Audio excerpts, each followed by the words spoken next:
It seems like the tournament's a go. Okay, the date of the great tournament is approaching. Outside the city, large fields are being cleared and the sound of soaring and hammering also never ceases. My brother has joined me for a quiet meal. My brother joining me for a quiet meal is one of the many caught up in the excitement. I understand you've been training especially hard in the yard, I begin. A horse and with a lance, mainly. Aye, what of it? He answers through a mouthful. Well, let me be clear. Should you have the notion of jousting, no doubt I will not let you risk the blood of my house starting in the arena stand for sport. Your duty lies in governing the people, not in amusing them. People will think me craven. Must you submit me to shame? Rather thought you weak than know you dead.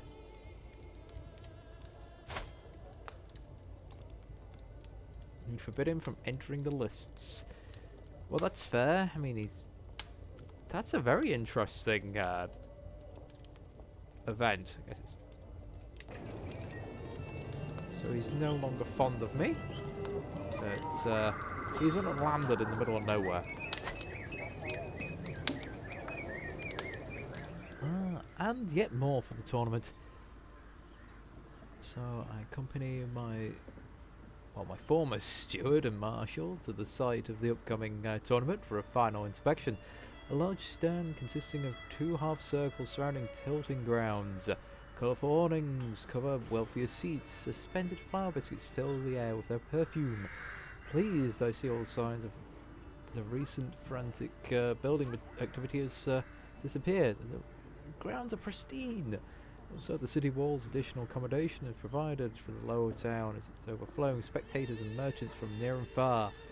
You seem to have thought of everything, and even ready a few days earlier. Commend your exemplary work in such a short time, my friends. Lose the stress, wonderful. Host a tournament for 1 year. 10% taxes, development growth goes up, popular opinion goes up. Well, that's pretty damn good. I mean, our taxes are still going to be trash, but development should be absolutely soaring. Yeah, we've got plus 30%, basically. Alright.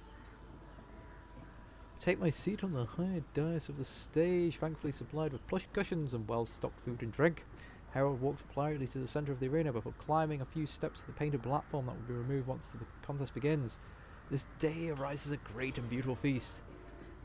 Held in Treviso by its lord. Joust well, maintain your cause. Plus the honoured and held dear. Who jousts the best will win a chaplet of fine gold, good gold, and forever to have and hold. To those of foreign lands for 15 days hence, safe conduct ye have, no treachery. Oh. Why do I suddenly realise I'm bisexual?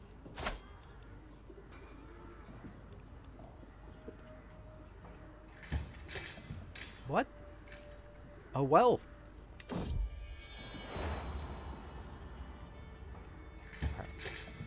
Perhaps not. The herald continues.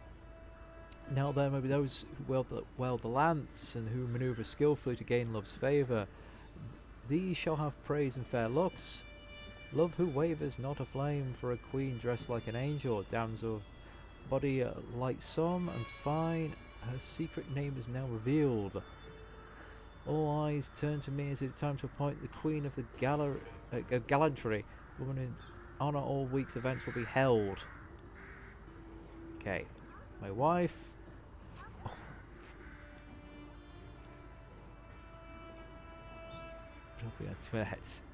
Who are you? Well, it's gonna have to be my wife.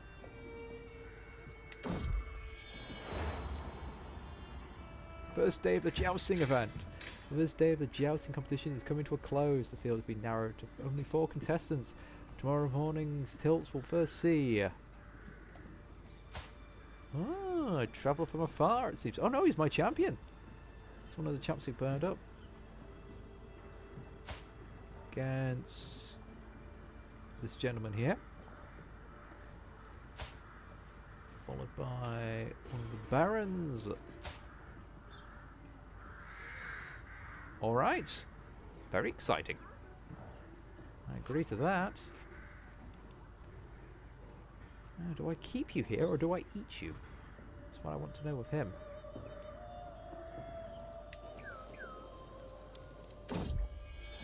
Archery contest. The morning saw the conclusion of the archery competition. Points were awarded for distance, accuracy and consistency. Building a cocky peasant finished with the most points, defeating career soldiers and mercenaries. One wondered if his skills were honed through poaching, but however acquired they were superior. I congratulate Gildo for his accomplishment. For Marriott places a laurel wreath on the widow's head. 20 silver pieces completes the reward. Oh, well done you, Mr. Zero Prowess.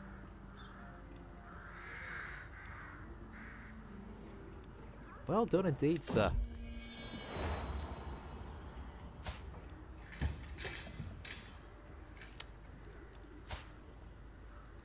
Arm wrestling. From the temporary camp near the arena, I hear the shouts of raised voices. Though the term seems more encouraging than irate, I come across a small open space between tents where circles of onlookers have formed around a table, which sit two bare-chested men, their forearms locked in a show of strength. My lord, a knight greets me with a bow. Our deepest thanks, points to the assembled men for the grand opportunity to prove our mettle. Alright, who are you? Wandering adventurer. Reckless, brilliant strategist. Oh, I like him. Hey. I am Castro di Romo, whose epic journey to triumph has devastatingly come to an end on his very first day. He laughs to appreciate. So, as losers have to devise new tests to show how we excel at something. With a loud thump, my attention is drawn back to a table where man arms man is struck toward the surface, signaling defeat. It means my turn now. Gain opinion. Look for more noble company.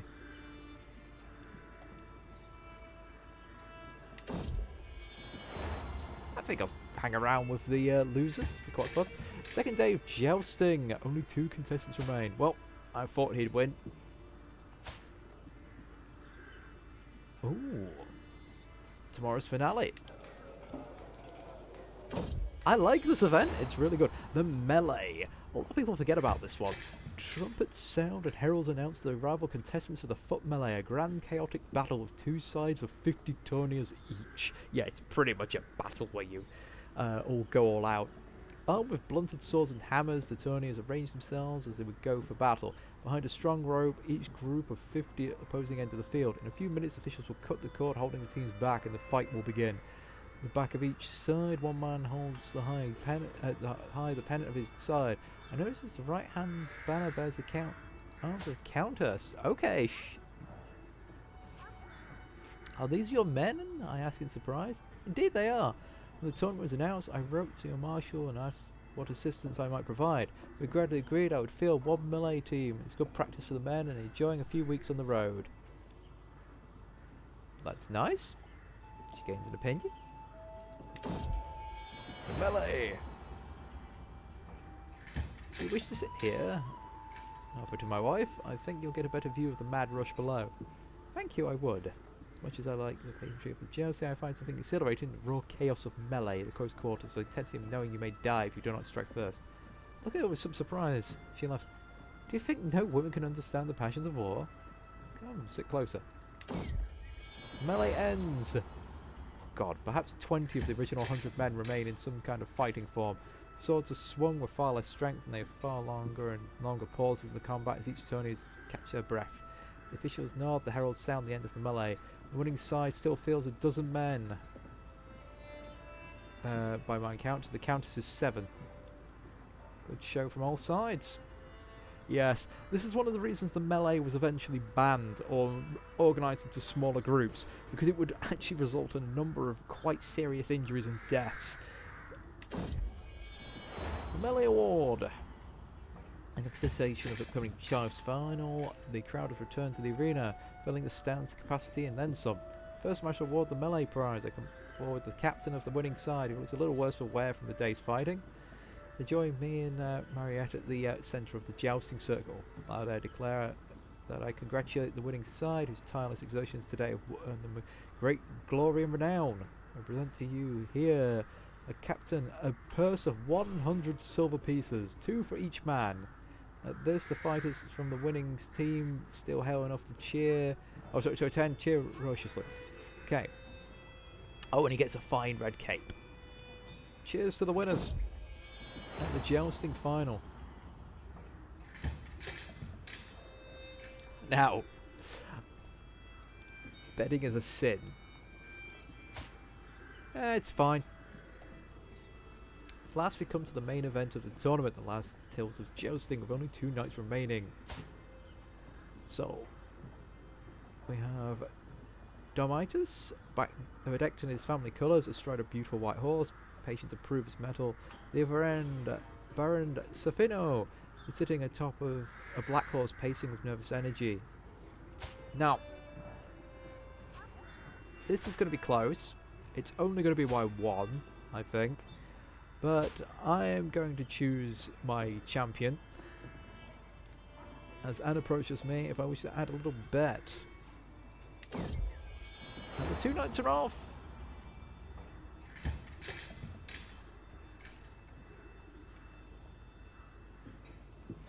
Oh, I lost. Never mind. They gallop towards each other. The 2 nights are off. They gallop towards each other, aiming their lances at the opponent on the chest, throat or helmet, as if to knock them off the horse. The shock of their encounter is fierce. Horses and riders so fast they're almost a blur. The Baron manages to slide his lance perfectly into Domitus' shield, shattering it. Domitus' lance, in contrast, is partly parried, and only the shaft rubs along the Baron's side, much of its strength lost. Having switched sides, the riders now turn their mounts for a second pass. However, Domitus, now shieldless, slides off his white stallion, removing his helmet, conceding defeat.